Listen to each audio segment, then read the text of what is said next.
दुर्गा माँ, 30 जून महीने का आखिरी दिन मेरे बच्चे अब चिंता करनी बंद कर दो, क्योंकि चिंता करने से तुम अपने सारे कार्यों पर ध्यान नहीं दे पाओगे और फिर तुम उस कार्य को पूरा करने में निष्फल हो जाओगे, जिससे कि तुम और भी ज्यादा चिंताग्रस्त हो जाओगे। इसलिए बिना चिंता किए अपना कार्य करते रहो।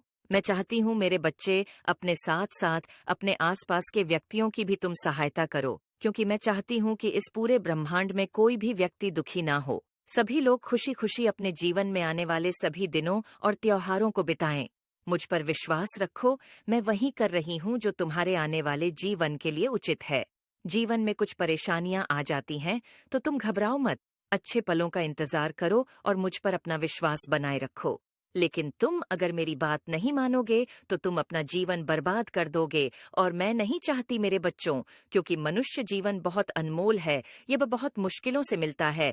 इसलिए इस जीवन का सदुपयोग करो, अपने साथ साथ बाकी लोगों की भी भलाई करो, क्योंकि मैं चाहती हूँ मेरे बच्चों कि इस जन्म में तुम अच्छे कर्म करो।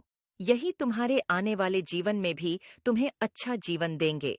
तुम्हें सदा ही खुशियां मिलेंगी। जीवन में परिस्थितियां चाहे कैसी भी हों, लेकिन हमेशा अपने पर विश्वास रखो। जीवन से दूर भागना सही नहीं है, क्योंकि तुम अपने मन की इच्छा शक्ति से ही अपनी सभी समस्याओं को दूर कर सकते हो। मैं मेरे बच्चों की परेशानियों में सदा उनके साथ रहती हूँ, और मैं चाहती हूँ कि जब तुम परेशानियों से मुक्त हो जाओ, तो अपने आसपास के लोगों के जीवन की परेशानी को दूर करने में भी तुम उनकी सहायता, संगीत करो, और जीवन में आने वाली परेशानियों को गलत मत समझो। यह परेशानियां एक चक्र की तरह है, जो कुछ समय के लिए हमारे साथ रहती हैं। फिर वह चक्र खत्म हो जाता है और खुशी का चक्र शुरू हो जाता है।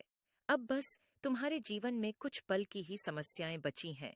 अपनी हिम्मत मत हारना और खुद पर विश्वास रखना। मेरी भक्ति का फल तुम्हें जरूर मिलेगा, और अपने मन में, अपने जीवन में थोड़ा बहुत परिवर्तन लाना जरूरी है। अगर आप अपने मन में सभी पुरानी यादों को संजो कर रखेंगे, तो आप कभी आगे नहीं बढ़ पाएंगे। आपका मन, आपका दिमाग पूरा दिन चिंता से ग्रस्त रहेगा। इसलिए सभी चिंताएं छोड़कर